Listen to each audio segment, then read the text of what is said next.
Bonjour à tous, merci encore de votre fidélité. Je suis très heureux de vous retrouver pour ce nouveau numéro de School TV Le Mag avec Alix Nguyen. Salut Alix. Salut Patrick. Tout va bien? Tout va très bien.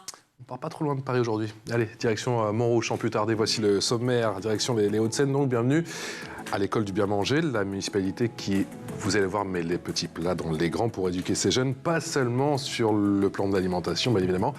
Vous le verrez, l'éducation, miroir et levier également de la société. On s'intéresse au projet éducatif de la ville. Quelle politique choisie, quelle stratégie, quelle importance pour la culture et le sport, bien évidemment, à l'approche des JO, à l'approche de Paris 2024. On fait le point sur toutes ces thématiques avec notre invité dans un instant. Et puis, il y aura une loupe, bien évidemment, au programme. Alix, on parle d'un mystérieux bienfaiteur à Montrouge. Un bienfaiteur méritant un Montrouge. On en parle dans un instant. C'est parti. Et on parle de l'actualité et de la politique éducative de Montrouge avec Marie Colavita. Bonjour. Bonjour. J'aime bien comment ça sonne. Ça sonne italien. Colavita. J'essaie de mettre l'accent. Mère adjointe à la vie scolaire, aux apprentissages périscolaires et au bien-être à l'école de Montrouge. Vous êtes également conseillère du territoire Vallée Sud, Grand Paris. Et comme bon nombre d'adjoints en France, vous avez une double casquette? Absolument. Oui, je travaille dans une agence d'architecture et je suis spécialisée en architecture d'intérieur. C'est important justement d'avoir les pieds de garder un pied sur le terrain, d'avoir sa formation, je pense de travailler. Indéniablement, ça nous permet d'avoir toujours un peu un pied dans la réalité. Et puis, c'est très intense d'être élu et du coup, de pouvoir couper et en ayant une activité en dehors, ça permet aussi d'arriver sur des missions municipales avec un esprit, il me semble, plus proche de la réalité. Et comment, justement, au quotidien, dans une très belle ville et ô combien dense, on avait déjà reçu effectivement, monsieur le maire, cette très belle ville de Montrouge, en quoi votre bagage d'historienne de l'art vous porte au quotidien, justement, pour mener à bien vos projets? Eh bien, déjà parce que la ville de Montrouge est très belle et on a notamment un très beau beffroi de style art décoratif qui est un peu le fleuron de notre ville et puis une église qui est inscrite au patrimoine. Donc, je trouve que c'est important parce que culturellement, on a envie d'injecter la culture au quotidien auprès de tout le monde, moi spécifiquement auprès des enfants. Et puis, c'est une sorte de transmission aussi. C'est la culture, c'est ce qui fait que la ville est belle, qu'il fait bon vivre à Montrouge parce que cette culture-là, ce patrimoine est mis en valeur. La Donc, culture, moi, le sport, le bien-être, qu'est-ce qui vous a séduit au final dans cette mission? Alors, ce qui m'a séduit, c'est que c'est une mission du quotidien. C'est-à-dire que j'ai l'impression que tous les jours, il y a des nouveautés, que tous les jours, évidemment, c'est... Vous avez un maire très dynamique, on l'avait reçu. Oui, exactement. Alors, oui, un projet, un jour un projet. Un jour un projet. Non, on ne dort jamais. Ça me plaît parce qu'on a 14 écoles, qu'elles ont toutes leurs particularités, que ce levier des enfants permet d'injecter des politiques et puis surtout, c'est très prenant. Il y a 3600 élèves, il y a des sujets qu'on a envie de développer. Il y a des problématiques qu'on a envie de régler et puis vous le savez, il y a aussi une conjoncture qui fait que parfois au pied levé il faut réagir, le Covid ou plein de choses, des organisations sécuritaires dans chaque établissement, c'est important d'être là. Marie Colavita, il est beaucoup question en cette année 2024 comme en 2023 bien sûr de transition écologique et énergétique et on sait que l'une des missions de la ville c'est la rénovation du bâti. Vous avez votre mot à dire effectivement dans ces rénovations et surtout comment elles s'opèrent? Alors elles s'opèrent déjà on met le paquet sur les bâtiments. Pourquoi? Tout simplement parce que déjà c'est le cadre, c'est l'enveloppe et on a tous ces enfants, ces agents qui travaillent au quotidien donc on se doit évidemment d'avoir des bâtiments de qualité. Ensuite, c'est le casse-tête pour faire les travaux? C'est un peu le casse-tête, oui, parce que évidemment, quand des écoles sont fermées, et notamment les centres de loisirs pendant les vacances scolaires, il faut qu'on transfère les enfants, il faut qu'on prévienne les parents, il faut qu'on organise les agents. Surtout qu'il y a du monde chez vous. Exactement. Ouais. C'est un entretien du quotidien, et puis chaque année, on décide de mettre le paquet sur une école pour faire des gros travaux pendant les vacances scolaires, et plus sur le mandat, on a une école qui est rénovée à chaque mandat. Donc oui, c'est important, avec plus de 400 agents qui travaillent au quotidien. Oui, c'est une vraie organisation. Marie Colavita, les JO, Paris 2024, c'est demain. Dans quelle mesure, justement, votre ville, votre très belle ville de Montrouge, vit au rythme de ces Jeux? Tout simplement avec ce qu'on appelle Génération 2024, c'est la labellisation de certaines écoles de la ville, 8 au total. Oui. Wow. Oui, on est très sportif. Très sportif à Montrouge, ouais. On a mis le paquet dessus parce que le sport fait partie d'un des piliers du développement des enfants. Et puis, on ne pouvait pas rater ce rendez-vous, évidemment. Donc, au mois d'avril, on aura notre semaine olympique, au cours de laquelle les enfants sont invités à découvrir différents sports, à pratiquer différents sports olympiques et paralympiques. Ça, c'est hyper important pour l'inclusion dans les écoles auxquelles on croit beaucoup. Et puis, c'est développer la connaissance de nouveaux sports, l'esprit solidaire que porte le sport, et puis tous les équipements sportifs de la ville au service des JO et au service des enfants pour permettre cet apprentissage. Quelle est l'importance de la restauration scolaire à Montrouge? On a l'impression que c'est un des piliers de votre développement éducatif. Alors, le bien manger, c'est aussi l'un des sous-titres de ma délégation. Monsieur le maire en a fait une délégation à part entière, puisqu'il y a aussi un conseiller délégué qui travaille sur ce sujet-là. Le bien manger, les cantines, c'est presque 4000 repas servis tous les jours dans les 14 écoles de la ville. Donc, ça remonte à 2017, tout simplement parce qu'en 2017, on avait déjà mené des négociations avec les parents d'élèves qui étaient très attachés à la qualité des repas servis, mais aussi d'un sujet hyper important, qui était le plastique. Et on a été l'une des premières villes, si ce n'est pas la première, en amont de la loi Egalim, qui, elle, date de 2018, à prôner la fin du plastique dans toutes les cantines de la ville. Et on y est arrivé, puisque depuis 2020, on n'a plus du tout de plastique dans les cantines. Et donc ça, c'est important, parce qu'évidemment, là, je parle du contenant, et après, il y a le contenu. Et le contenu, on y travaille aussi, puisque on travaille main dans la main avec le prestataire, avec qui on a repassé un contrat il y a 1 an et demi, puisqu'on a refait intégralement notre cahier des charges. Et donc, on a, dans le cahier des charges, mis en avant cette loi Egalim de 2018 qui a été renforcée en 2021. Donc, alors, je ne vais pas vous refaire toute la loi, mais on priorise des circuits courts, des viandes labellisées, et surtout, ça je tiens à le dire, on travaille aussi de concert avec les parents d'élèves qui participent à notre commission du bien manger, ce qui leur permet aussi d'avoir un mot à dire sur ce qu'on sert dans les assiettes et la manière dont se travaille cette chaîne alimentaire, cette chaîne du goût. C'est-à-dire quoi, ils sont force de proposition dans les menus? Oui, ils sont force de proposition dans les menus. Donc on a mis en place une commission du bien manger dans laquelle siègent des parents d'élèves et aussi des enfants, des représentants du conseil municipal des enfants. Donc c'est... Ils viennent manger parfois les profs? Non, pardon. Les parents? Les parents, oui. Ouais. Une fois par trimestre, on organise un repas dans les cantines avec eux. Et les enfants, eux, goûtent des plats. J'habite Montrouge, moi. Faire manger la cantine un petit peu, là. On vous accueille avec grand plaisir. Avec grand plaisir. Donc on essaie d'améliorer toujours plus la qualité des repas, et ça, c'est important. Et plus largement, vous sensibilisez les élèves à l'importance de manger équilibré? Oui, alors on essaie. J'ai parlé du club des goûteurs, les élèves qui choisissent nos plats. Et puis, Présent. Surtout, ce qu'on essaie de faire, c'est... alors il y a évidemment la semaine du goût que tout le monde connaît, à laquelle on participe activement. On a une diététicienne qui travaille à plein temps à la ville et qui est dédiée aussi à ces actions, qui organise notamment des ateliers de petit déjeuner dans différentes écoles pour apprendre aux enfants comment bien déjeuner, équilibrer les saveurs, équilibrer les produits.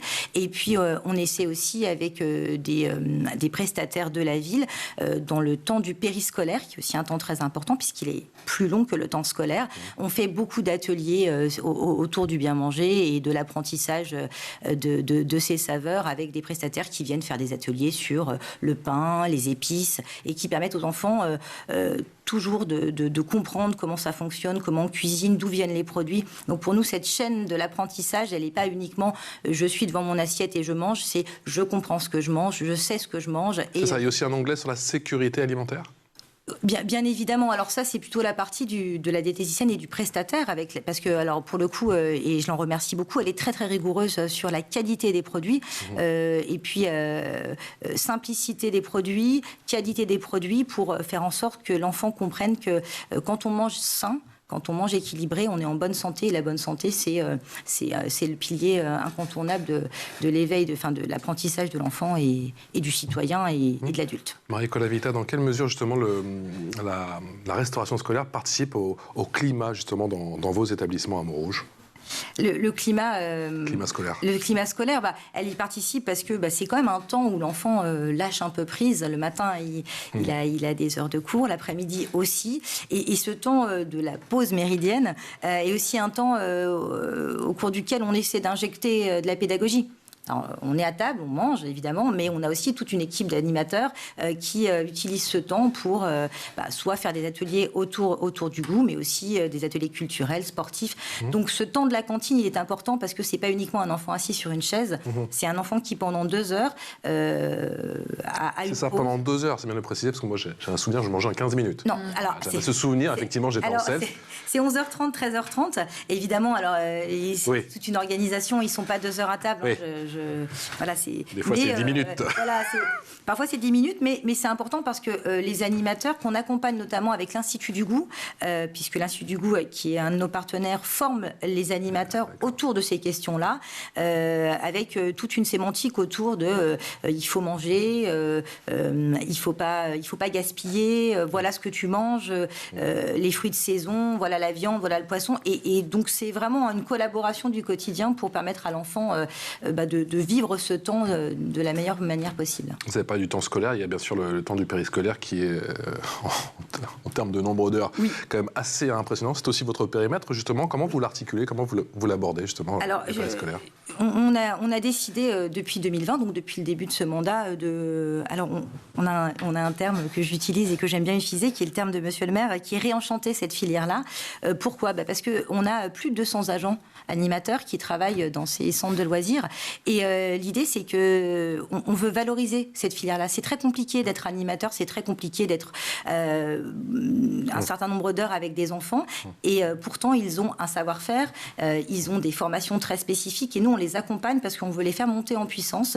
Et on veut justement les motiver pour leur montrer que ce sont des agents incontournables pour l'éveil de l'enfant. Ils ont quel type de demande ? Il y a des demandes récurrentes de la part des animateurs ? Oui, il y a des demandes récurrentes. Les animateurs sont très friands de formation et c'est très bien.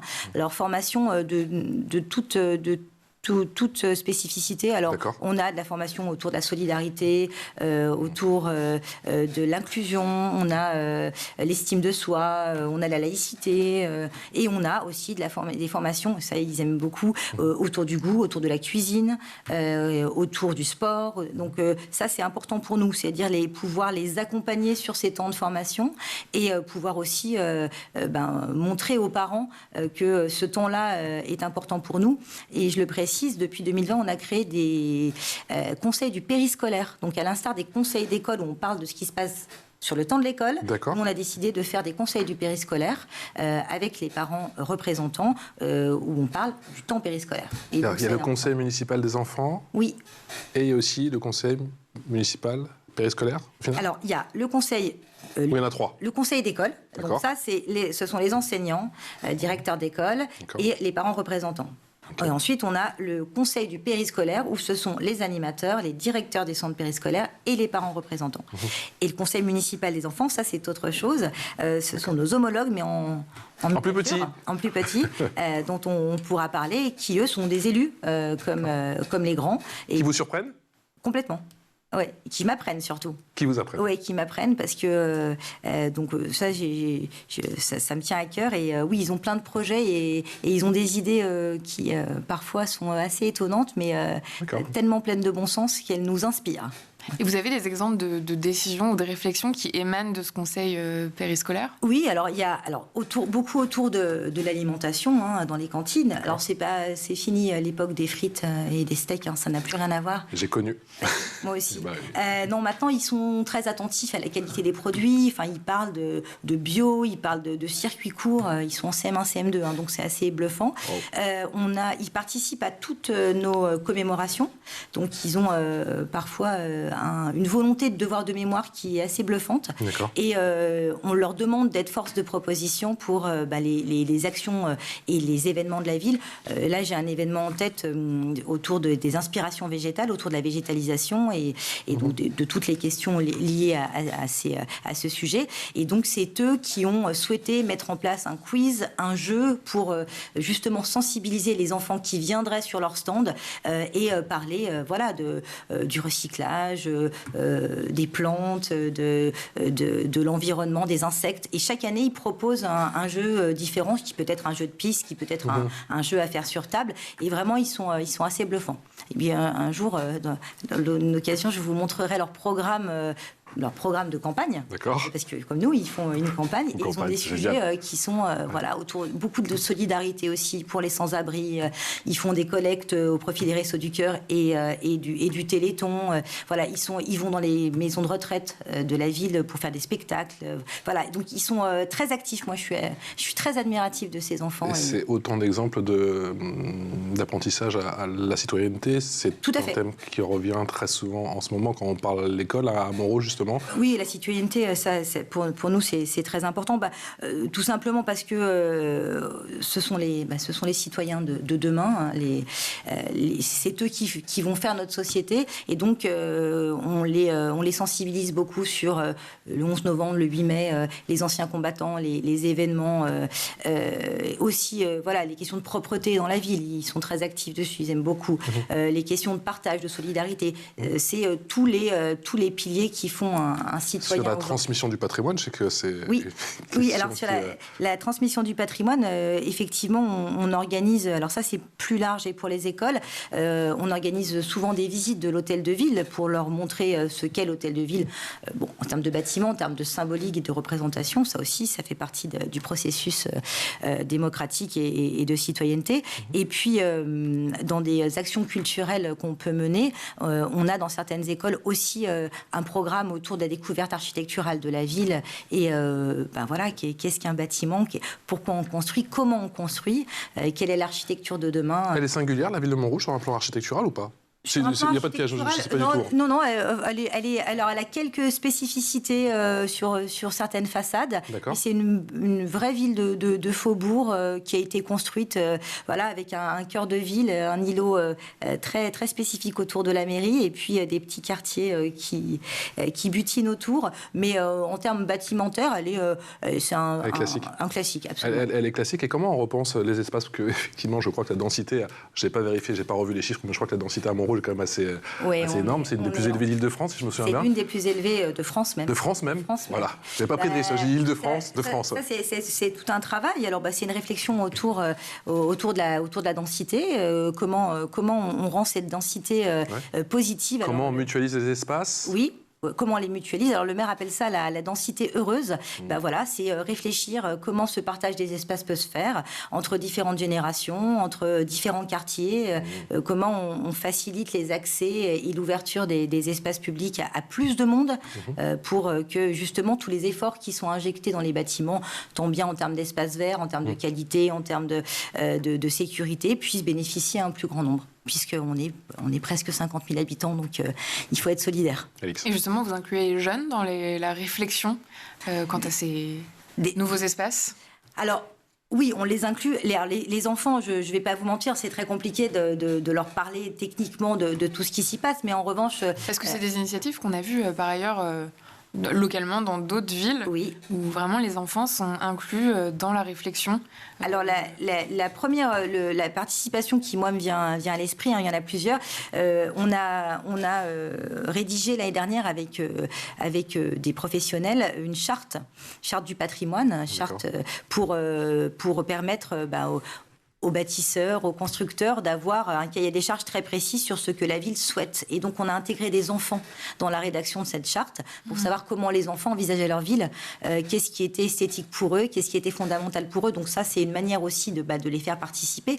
Et ensuite, au coup par coup, de toute façon, il y a des consultations publiques pour tout ce qui est aménagement du territoire de façon globale et plus spécifiquement dans les écoles.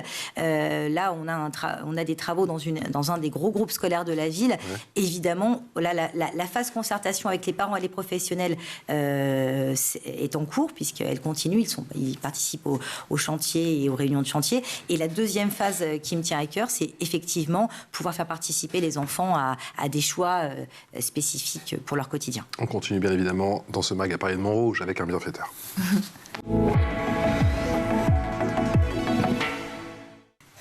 Élix, le bienfaiteur de Montrouge s'appelle ? Jules Charbonnier. Jules Charbonnier. né en 1867 et qui, lors de son décès en 1949, a fait don de 50 000 anciens francs à la commune de Montrouge, soit équivalent à 1 717 € selon les données de l'INSEE. Ah oui, une fois que c'est transformé, c'est très romanesque. Chaque année, une partie de cette somme est destinée à être remise à une jeune fille jugée méritante. D'après Le Parisien, l'origine de ce legs est tragique puisqu'il remonte à la perte de sa propre fille Marcelle, décédée à l'âge de 12 ans. On ne sait pas grand-chose d'autre sur Jules Charbonnier, si ce n'est qu'il était Montrougien d'origine, issu d'une vieille famille qui aurait presque possédé, arrêtez-moi si je me trompe, tout le quartier du Petit Montrouge et dont la fortune aurait été bâtie dans le domaine de la menuiserie.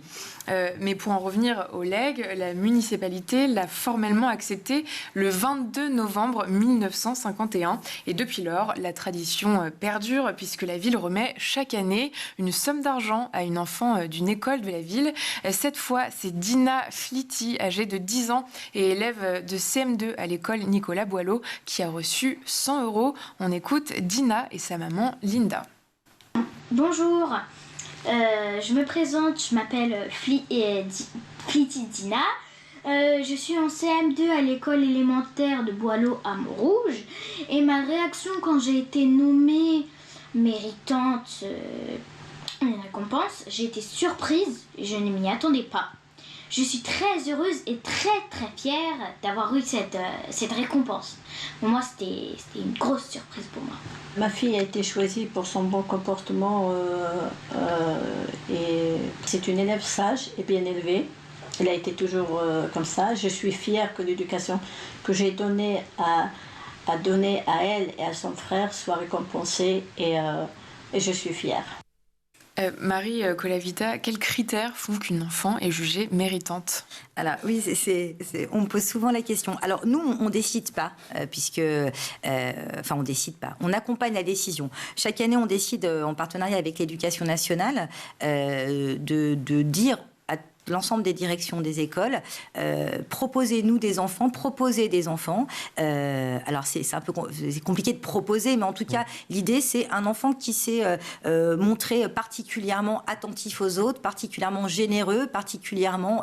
Donc c'est plus des qualités de cœur que de rigueur ou de résultats scolaires en fait. Tout à fait. Alors Dina est particulièrement bonne élève aussi, hein, donc ça c'est chouette. Du coup, elle a beaucoup de critères, mais l'idée c'est surtout une ou un élève, mais pour le coup c'est souvent une élève, qui se distingue pour sa bienveillance envers les autres, sa générosité. Et ça, c'est des critères qui avaient été définis par Jules Charbonnier. Vous savez si lui avait défini une liste de critères? Alors c'est très difficile. J'ai trouvé très peu de renseignements au tout début, depuis le temps que je porte ce legs.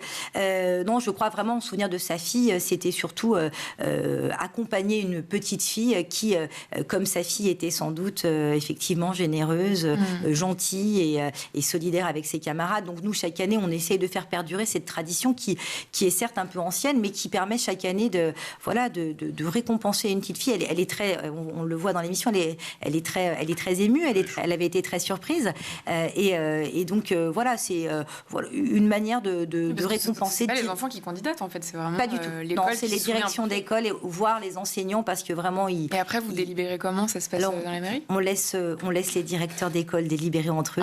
Comme ça parce que c'est très compliqué. Moi, je voudrais que tout le monde gagne, donc fatalement. Puis c'est pas un concours, c'est une reconnaissance. Donc il y a pas un esprit de compétition. Il y a vraiment une sorte d'hommage rendu à cet enfant pour qu'elle continue à être comme elle est, généreuse et pleine de vie et pleine de générosité. On parlait des directeurs, des directrices d'établissement. Quels sont les retours de terrain et comment vous construisez avec eux justement l'école de demain? Alors alors déjà c'est important d'avoir une bonne relation avec les directeurs d'école et puis bien sûr les enseignants. On a une inspectrice avec laquelle on travaille alors vraiment quasiment quotidiennement sur plein de sujets.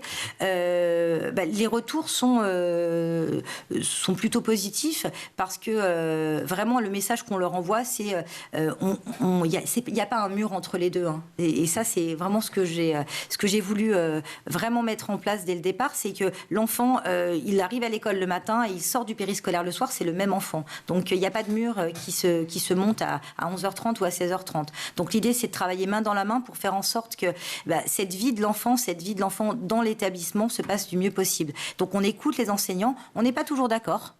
Mais en tout cas, on essaie de trouver le dénominateur commun qui fait qu'on peut progresser ensemble. Donc là aussi, on essaie de mettre en place des réunions de concertation le plus souvent possible. Oui, est-ce que vous prenez des mesures spécifiques pour soutenir le bien-être émotionnel des élèves ?